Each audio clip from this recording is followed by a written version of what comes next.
Bienvenidos, buenos días, bienvenidos a la 11ª edición de las Jornadas Académicas de Salud 2026, a la sesión titulada Saldremos de la espiral, evolución, desafíos actuales y nuevas fronteras en los diagnósticos para leptospirosis. Los invitamos a dejar sus preguntas en la sección de preguntas y respuestas habilitadas en el Zoom y también les dejamos el chat a su disposición para que dejen algunos comentarios si así lo consideran. La sesión estará a cargo el día de hoy del doctor Michael Sheldone, quien es médico infectólogo y Assistant Professor of Medicine en la Tulane University School of Medicine, profesor visitante de la carrera de medicina de la Universidad Peruana de Ciencias Aplicadas. Su formación académica incluye estudios en neurobiología, medicina y salud pública, y su trayectoria se ha enfocado en tuberculosis, enfermedades infecciosas y salud global. Actualmente desarrolla investigación orientada al diagnóstico y manejo de enfermedades infecciosas en contextos de bajos recursos, combinando labor clínica, docencia universitaria y participación en proyectos de investigación internacionales con especial interés en América Latina. Con ustedes, el doctor Michael Sheldone. Buenas tardes. Muchas gracias, doctor Barandiarán, por la presentación. ¿Me pueden escuchar? Sí, te Bien. escuchamos perfecto. Ok, perfecto. Entonces, mi enfoque profesional, como dijo el doctor Barandiarán, es en los diagnósticos para enfermedades infecciosas en contextos de bajos recursos. Es algo que me apasiona mucho porque pienso que el primer paso en el tratamiento de un paciente es hacer el diagnóstico correcto, lo que no siempre es fácil. Entonces, hoy vamos a hablar un poquito, a dar un pequeño resumen sobre los diagnósticos que tenemos disponibles para la leptospirosis, cómo funcionan, por qué es tan difícil hacer el diagnóstico y vamos a hablar de algunas nuevas tecnologías que tal vez nos puedan ayudar. No tengo ningún conflicto de interés a declarar. En esta presentación voy a mencionar algunos productos comerciales. Sin embargo, no tengo ningún conflicto de interés o relación financiera con las productoras de esos productos. Primero vamos a hablar un poquito de la leptospirosis en general, que es una enfermedad zoonótica causada por bacterias del género Leptospira, que son espiroquetas, que tienen esta forma muy característica de espiral. Tienen distribución a nivel global, pero está más concentrada en áreas tropicales y subtropicales, donde haya mucha humedad y mucha lluvia. Esto es porque la bacteria se transmite a través del contacto con agua o suelo que estén contaminados por orina de mamíferos, principalmente de roedores. Y justamente está asociada a cualquier actividad que involucre contacto con agua, como deportes acuáticos, pero también la agricultura, por ejemplo, las personas que trabajan en arrozales, que están con los pies en el agua, o también podemos ver brotes muchas veces después de inundaciones, o por ejemplo en Estados Unidos lo vemos en personas sin hogar que pueden dormir en la calle y tal vez tener contacto con orina de ratas.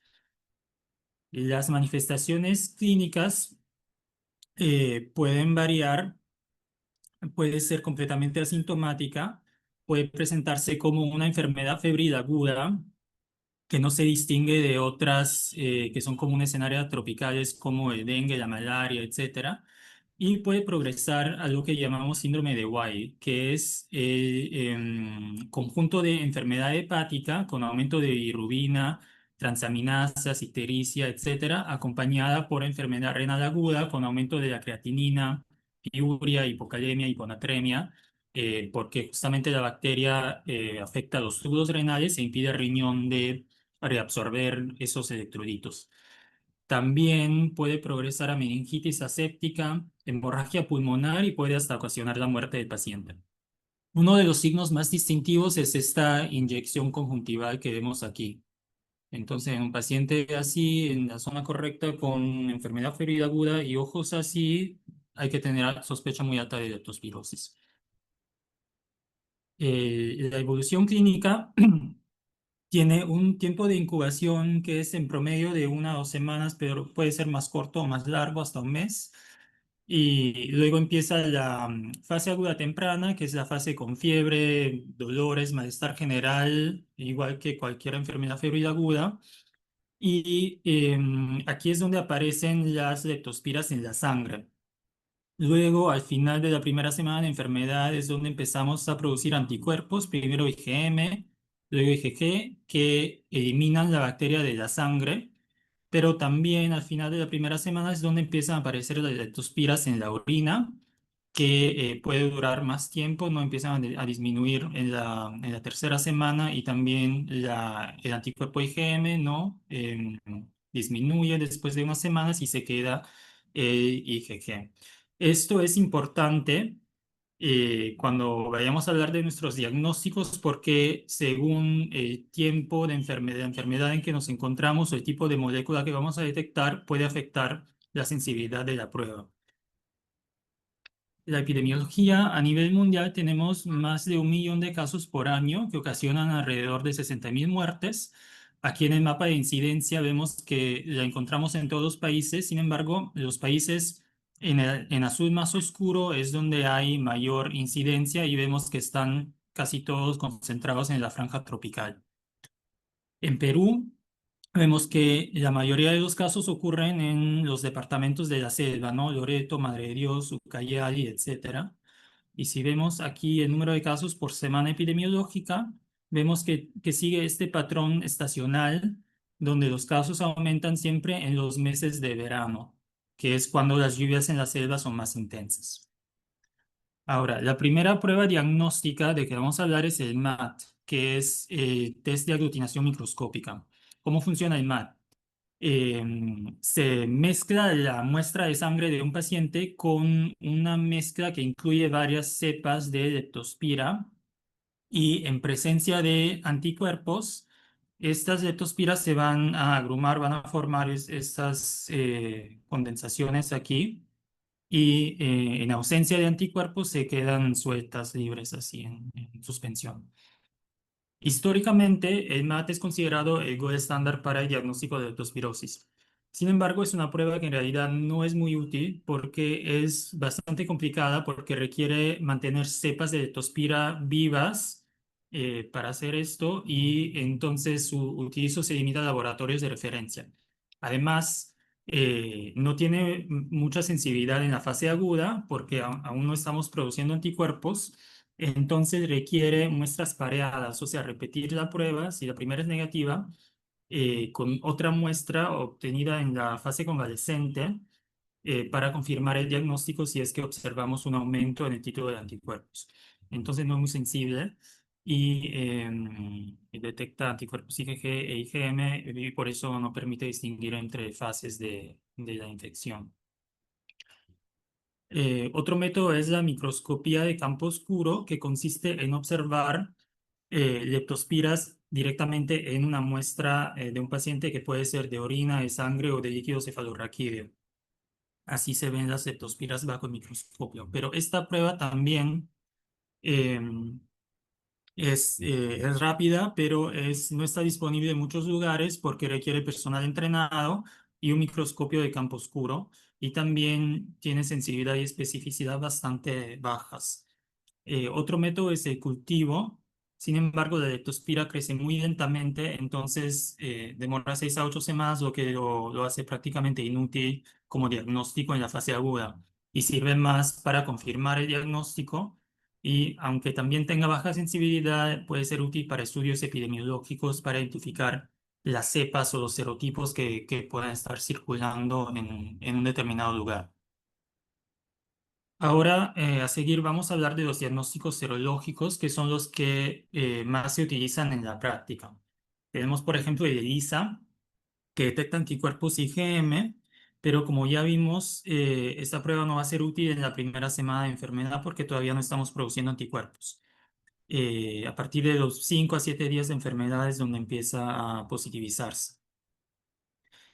Tiene buena especificidad, sin embargo, la sensibilidad es baja y puede variar mucho, mayormente de 30 a 60%. En algunos estudios llega hasta el 80%, pero vemos que tiene muy baja sensibilidad en la primera semana de enfermedad. Puede demorar hasta 4 horas y también requiere personal entrenado, requiere un lector de placas, lo que ya hace que no sea muy factible en lugares de bajos recursos. Hay varios ELISAs que están disponibles a nivel comercial Los más comunes son el pan bio y el virion serion, que como vemos tiene también mucha variabilidad en los resultados de sensibilidad y especificidad cuando se han evaluado en estudios. Sin embargo, lo que podemos concluir es que la sensibilidad no es muy buena, es muy baja en la fase aguda temprana, la especificidad es mayor, pero lo que más llama la atención es que por qué hay tanta imprecisión. Mayormente es por la diferencia en la metodología de los estudios. Por ejemplo, utilizan diferentes criterios diagnósticos para definir lo que es un caso de leptospirosis, porque utilizan gold standards diferentes, pacientes diferentes, tal vez con enfermedad más severa, menos severa, y también por el día de enfermedad en que se toma la muestra. También hay que tener en cuenta la epidemiología local, porque existen muchas especies y serotipos diferentes de leptospira. Entonces, según los que se incluyan como serotipos de referencia en la prueba, puede ser que la prueba tenga mayor o menor sensibilidad dependiendo del lugar donde nos encontramos y de la epidemiología local, de las especies que están circulando a nivel local. Algo más nuevo que se está investigando son los ELISAs que utilizan antígenos recombinantes para capturar y detectar anticuerpos. Aquí tenemos algunos ejemplos de pruebas que se han creado. Por ejemplo, en este estudio en Tailandia, donde utilizaron una proteína GRO-L recombinante, tiene muy buena sensibilidad y especificidad, pero puede hacer reacción cruzada con el agente de la fiebre Tsutsugamushi, que justamente es endémico en el sudeste asiático. Otra proteína recombinante es la ERP-Y, que se ha utilizado en Brasil, también con buena sensibilidad en la fase aguda tardía, pero en general tiene una sensibilidad más baja. Y luego tenemos el LIPD32, que como vamos a ver es una de las moléculas dianas más utilizada en los diagnósticos porque es muy conservada y específica en leptospira. Y finalmente, este estudio peruano, donde utilizan una combinación de varios antígenos recombinantes, sin embargo, tiene una sensibilidad bastante baja, que aumenta hasta el 82% cuando combinamos detección de IgG con IgM. Luego tenemos pruebas en el punto de atención. Estas son pruebas rápidas, baratas y simples que son utilizadas muy frecuentemente en la práctica por su simplicidad y porque son muy útiles en lugares de bajos recursos. Puede detectar anticuerpos IgM o IgG y hay dos tipos. Las pruebas inmunocromatográficas, o sea, de flujo lateral, donde hay una tira de nitrocelulosa. Aquí hay una línea de prueba donde hay antígenos de leptospira. Aquí va la muestra y cuando la muestra se mueve de un lado a otro, en presencia de anticuerpos para leptospira, esos anticuerpos se van a quedar en esta línea y luego hay anticuerpos secundarios aquí que los van a detectar y van a hacer que aparezca el color en la línea.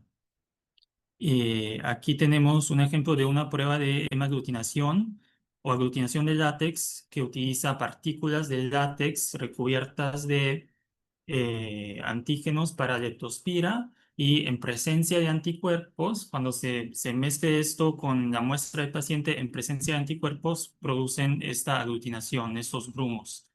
Entonces, esta sería una prueba negativa y aquí tenemos ejemplos de aglutinación.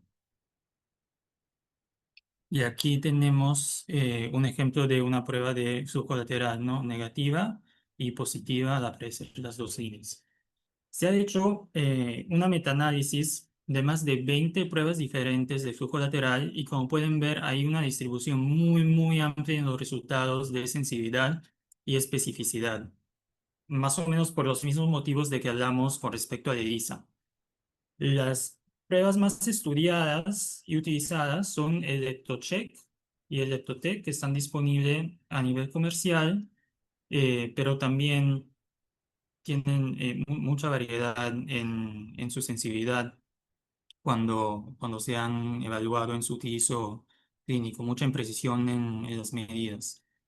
También hay otras pruebas basadas en la detección de anticuerpos contra el hipopolisacario de leptospira que parecen tener mejor sensibilidad y especificidad. Y Eh, También tenemos pruebas de aglutinación, como ya mencioné, solamente voy a hablar de dos. Hay un test de aglutinación de látex de BioSafe, que tiene buena sensibilidad, pero prácticamente nada de especificidad. Y hay también un test de aglutinación indirecta de Emerald Diagnostics, que se ha evaluado en tres estudios, dos en Hawái y uno en Barbados. Y como ven aquí, también tenemos el mismo problema, la misma prueba y tres sensibilidades totalmente diferentes en tres estudios diferentes. Lo que resalta otra vez el problema de la imprecisión y falta de uniformidad en la evaluación de estas pruebas. Aquí también cabe resaltar cómo el rendimiento de la prueba cambia según el tiempo de enfermedad, ¿no? Aquí, por ejemplo, esta línea azul más oscuro es el test de hemaglutinación indirecta y vemos que en la primera semana no tiene casi nada de sensibilidad y llega a su mayor sensibilidad en la tercera semana de enfermedad, lo que hace cuando es ya prácticamente casi inútil. Y vemos algo parecido también en la otra prueba de aglutinación de látex. Y ahora pasamos a la parte tal vez más interesante, o sea, pruebas más avanzadas. Primero tenemos ensayos moleculares como el PCR, que seguramente todos conocen, y en teoría debería ser más sensible en la fase aguda temprana, que es cuando tenemos la presencia de leptospiras en la sangre. Las secuencias Diana más utilizadas en PCR son el IPD32 de que ya hablamos y la secuencia de la subunidad 16S del ARN ribosomal. Aquí también vemos un rango muy amplio en la evaluación de sensibilidad, pero hay más pruebas que llegan a tener sensibilidades más altas. Sin embargo, el costo elevado limita el utilizo de PCR en muchos lugares de bajos recursos y también hay que tomar en cuenta que el tratamiento con antibiótico, por ejemplo, si el paciente está recibiendo antibióticos de forma empírica, puede afectar el rendimiento de la prueba ya que eliminaría las leptospiras muy rápidamente. El PCR es aplicable a sangre y orina y puede tener mayor o menor sensibilidad según el tipo de muestra y la fase de enfermedad en que nos encontramos. En teoría, debería tener más sensibilidad en sangre primero y luego en orina. Sin embargo, en un estudio que se ha hecho recientemente en Guayana Francesa, parece que el PCR tuvo mayor sensibilidad en orina, inclusive en la primera semana de enfermedad, casi 90%. Y aquí vemos cómo cuando las leptospiras van desapareciendo de la sangre, la sensibilidad del PCR en sangre disminuye, pero en orina se mantiene más estable, ya que las leptospiras siguen siendo expulsadas en orina por más tiempo. Y también otro estudio que se hizo en Laos parece tener sensibilidad aquí sí más baja, pero también vemos que llegamos a detectar leptospiras en orina en la primera semana de enfermedad, casi en la mitad de los casos. No hay un ensayo PCR que esté oficialmente aprobado para el diagnóstico.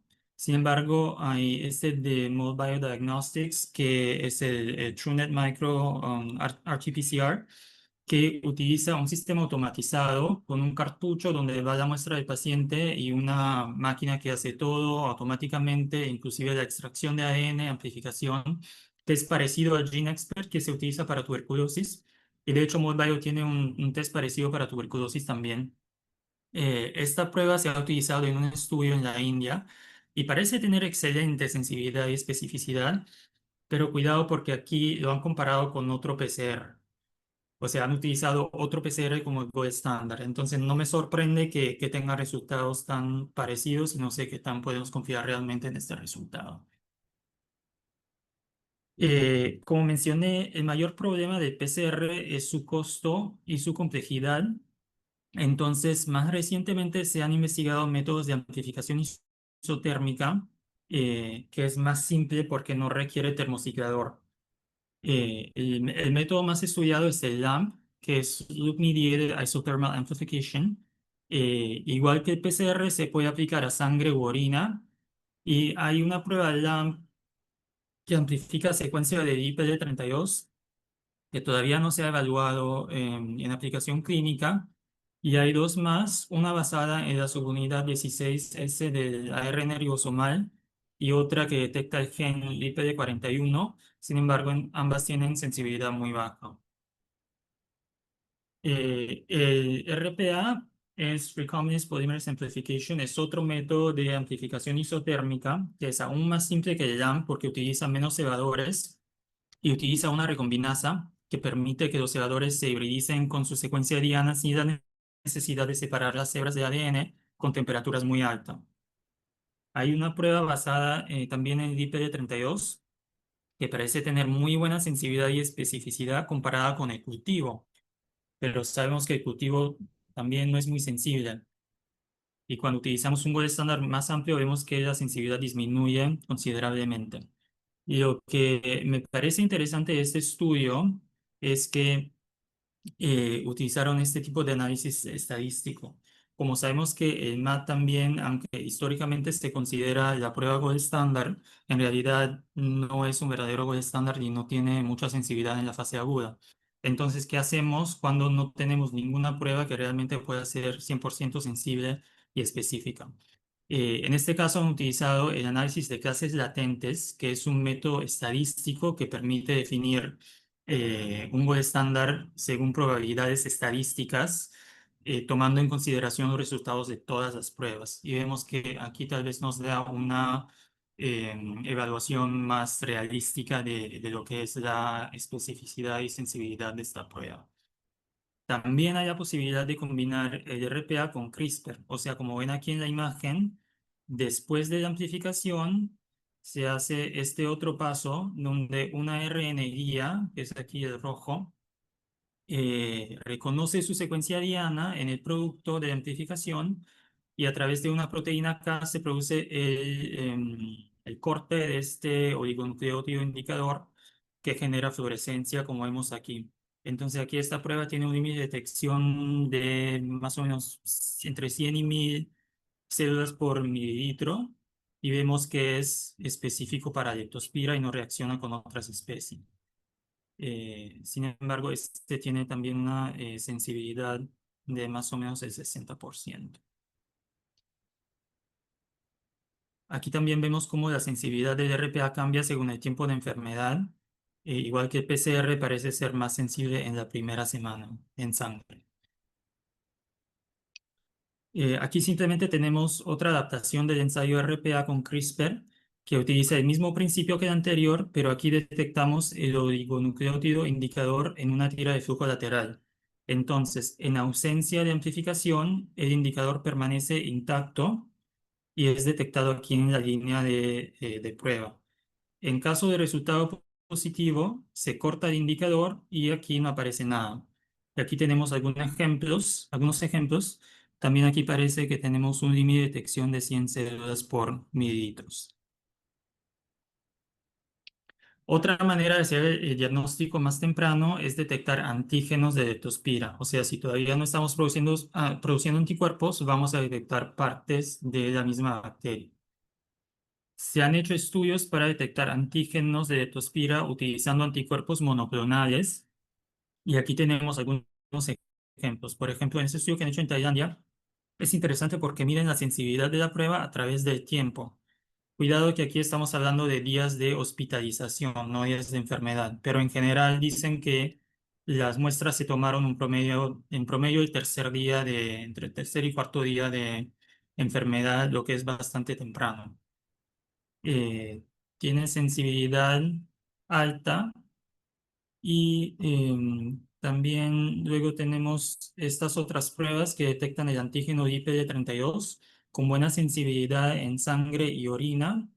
Y también hay esta nueva tecnología que es muy interesante que utiliza nanopartículas de oro conjugadas con anticuerpos.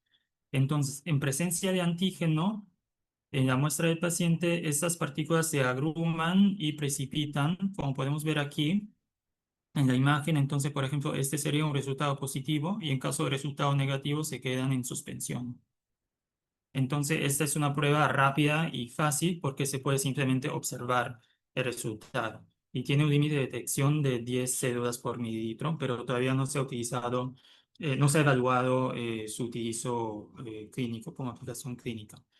Una de las mayores dificultades en la detección de antígenos es encontrar un antígeno diana apropiado que permita detectar todas las especies y serotipos de leptospira, porque hay mucha variedad, muchas especies y serotipos diferentes, y no todas son patogénicas.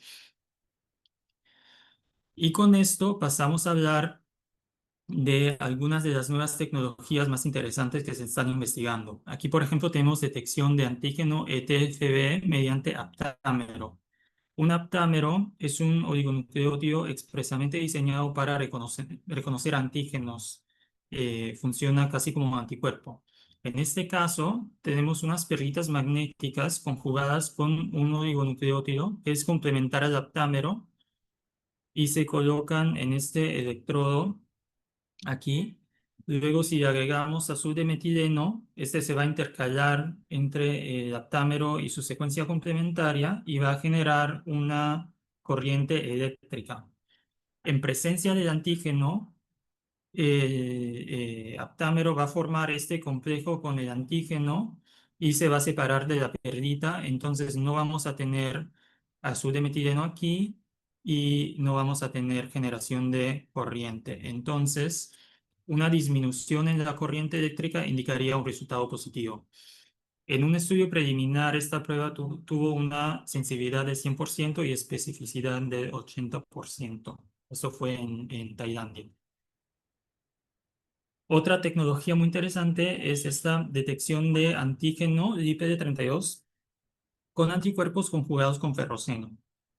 Esto es parecido a un ensayo de flujo lateral, pero hay aquí en la línea de prueba unos anticuerpos específicos para el IPD32.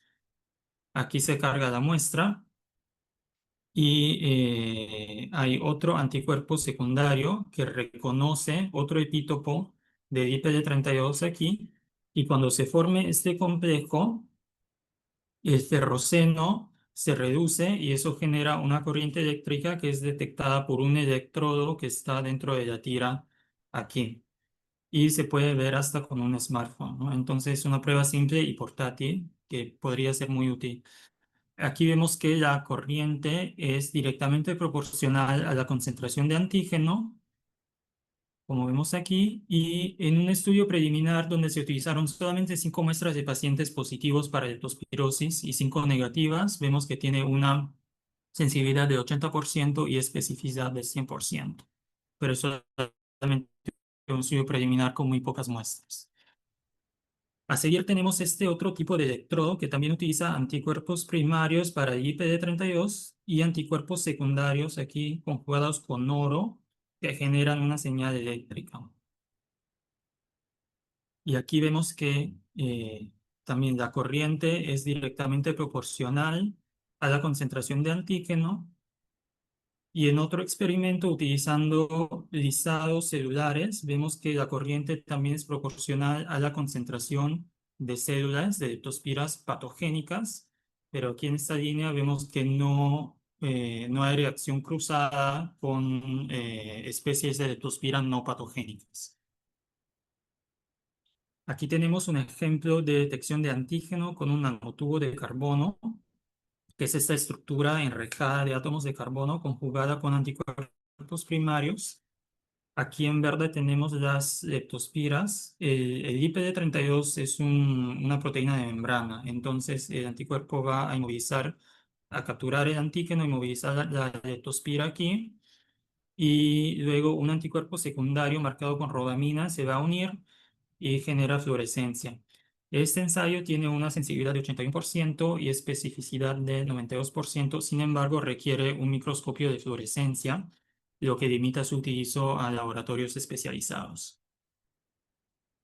Y finalmente tenemos este otro tipo de ensayo que utiliza un sensor de fibra óptica estrechada, o sea, una fibra óptica con una parte más delgada en el medio que se funcionaliza con una sonda de ADN específica para el gen 16S del ARN ribosomal de leptospira. Y aquí tenemos una fuente de luz, la fibra óptica y un analizador óptico. Entonces, en presencia de ADN de leptospira, este se hibridiza con la sonda en la fibra óptica, lo que produce un cambio en el índice de refracción de la fibra óptica y un cambio en la longitud de onda detectada por el analizador. Entonces aquí, por ejemplo, vemos que el cambio de longitud de onda se produce en presencia de ADN complementario a la sonda, pero no con otro ADN y no con agua simple. Y que vemos que el cambio en la longitud de onda es directamente proporcional a la concentración de ADN complementario y que se produce en presencia de dos especies de Leptospira, pero no en presencia de otra bacteria como el Clostridium difficile. Entonces, hemos visto cómo el diagnóstico de leptospirosis presenta muchos desafíos por la variedad de especies y serotipos que existen, por cómo es la evolución de la enfermedad y la dificultad de identificar diferentes tipos de moléculas diana en diferentes fases de la enfermedad. Hemos visto también la falta de uniformidad en la evaluación de las pruebas diagnósticas y hemos aprendido que hay muchos factores que considerar cuando evaluemos un paciente con posible leptospirosis. Por ejemplo, el tiempo de enfermedad, qué tipo de muestra vamos a tomar, pero también el costo, el tiempo que nos va a demorar y la infraestructura y los recursos que tengamos disponibles donde nos encontramos. Para el futuro, es necesaria mayor coordinación entre investigadores para que se evalúen las pruebas de manera más uniforme y para que se puedan comparar más fácilmente y para que se pueda calcular su sensibilidad y especificidad con mayor precisión.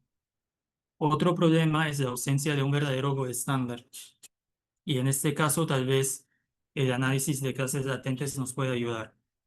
También hay que considerar el utilizo de dos o más pruebas en combinación para aumentar la sensibilidad, seguir investigando nuevas tecnologías que puedan detectar la leptospira con más sensibilidad y más temprano.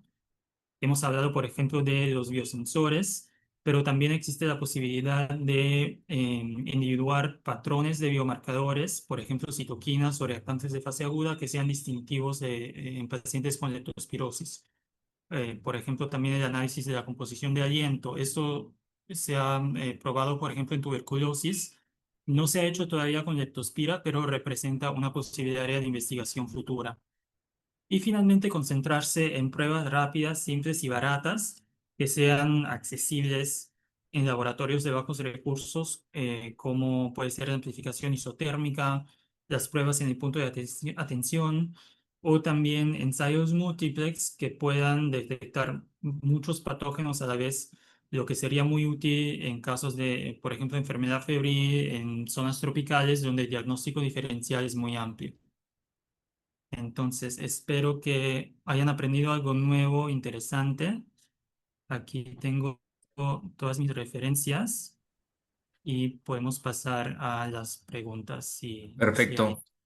Sí, muchísimas gracias, doctor Chaudone, por la información Nada. compartida. Ha sido muy útil.